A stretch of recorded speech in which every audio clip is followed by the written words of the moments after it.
Another endless war. Let's go! Who doesn't want to go invade another country in the Middle East, spend billions of dollars on it instead of getting some sweet healthcare or some nice public transport?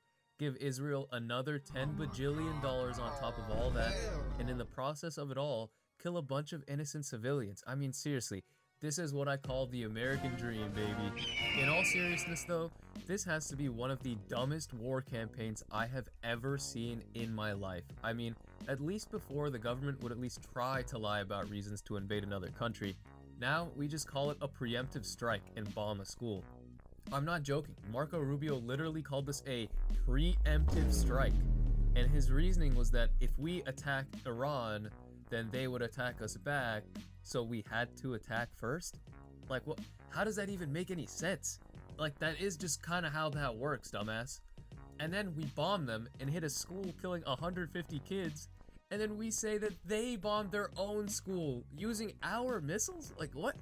I mean, where have I heard this one before? I don't know. This is sounding awfully familiar. It's all so funny too, because you see the whole MAGA crowd completely supporting all of this, when it was Donald Trump himself that ran on not starting new wars, and specifically saying that the Democrats will go to war with Iran and start World War III. And as soon as he goes to war with Iran and starts a global conflict, they immediately switch up and support everything that he's doing. Of course, there are exceptions, but most of the Republican Party is just a hive mind at this point and just follows whatever their leader says and does, no matter how stupid it is.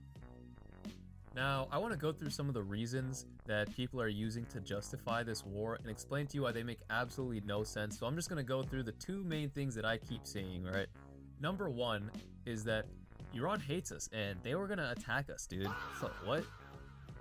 To this I say, yeah, the Iranian government hates us because we have been interfering with their government and destabilizing the region for decades. With Iran in specific, American and British intelligence literally staged a coup in what's called Operation Ajax. I strongly recommend you go look this up for yourself.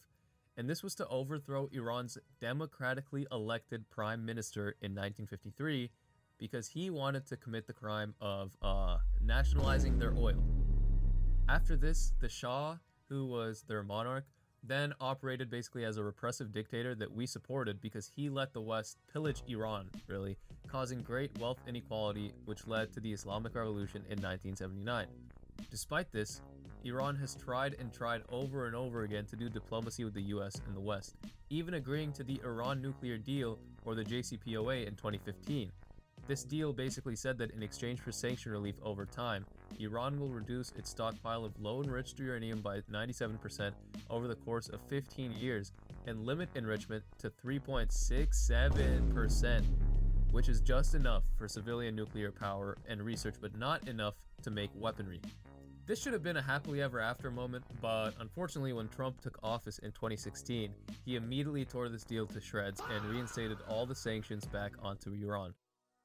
On top of this, the day before we attacked Iran, the Omani mediator working between Iran and the US said himself that the talks are going great, and Iran, in his own words, has agreed that it will never ever have nuclear material that will create a bomb. They literally agreed to this the day before we bombed them. I mean, you literally cannot make this up.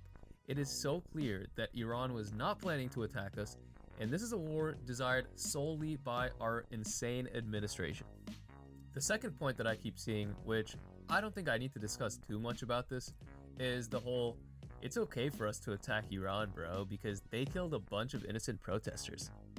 Just to be very clear, I don't support the Iranian government whatsoever, and they absolutely are a brutal regime that arrests and kills protesters.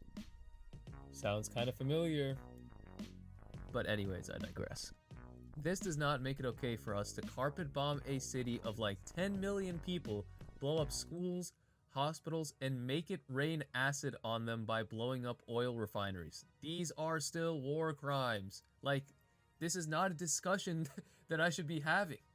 I actually have a story for this one, and a reason why I think many Americans actually think this way. So I have this coworker, right? And he's one of those dudes that are like kind of like frat bro-y, right-wing dudes.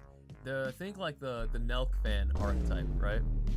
And I've already known that he's a pretty like pro-military guy. Like I'm pretty sure he's planning on joining the military in a year or so as well, like the Air Force or some shit. But the way he talks about this stuff kind of like really makes me remember that these stupid takes exist outside of just Twitter and other social media platforms. Like there are people who genuinely believe this shit. Like for instance, this guy saw that we bombed a school for no reason and killed a bunch of kids.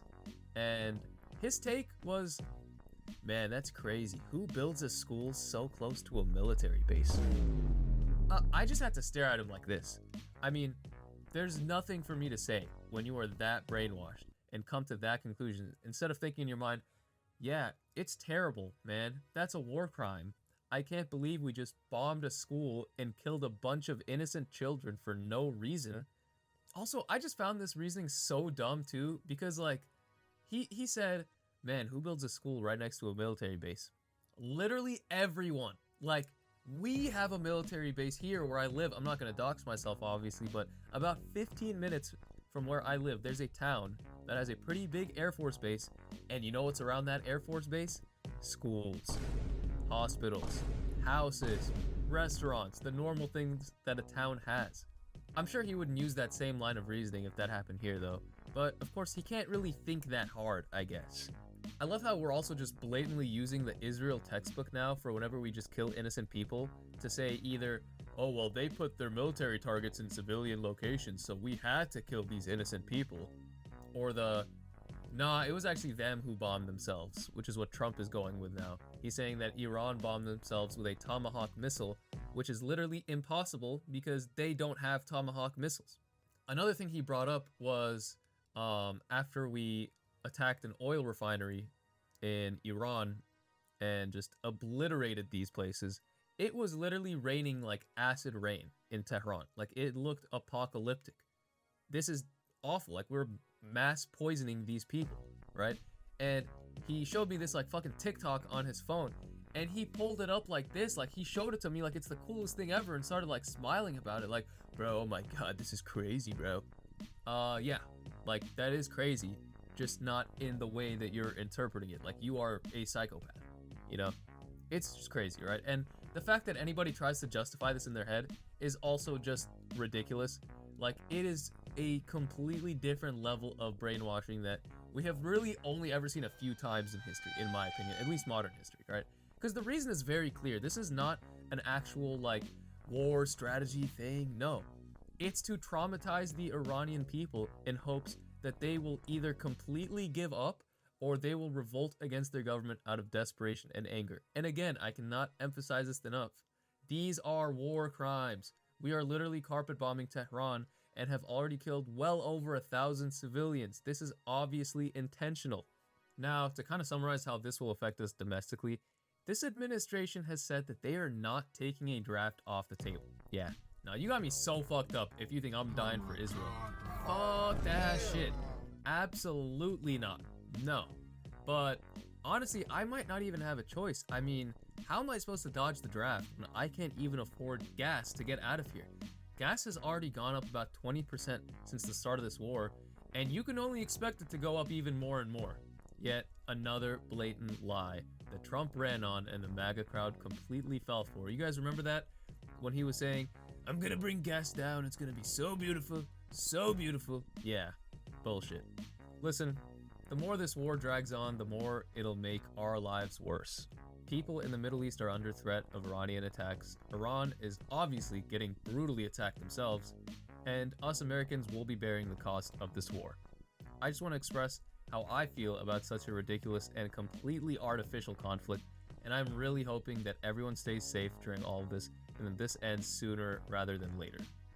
Thank you so much if you watched this all the way through. I mean, I really appreciate it. Please leave a like and subscribe if you enjoyed, and let me know what you think in the comments. I'd love to know what other people think about this whole situation. I'm planning on making more videos in the future, so stay tuned if you are interested. I'll see you in the next one.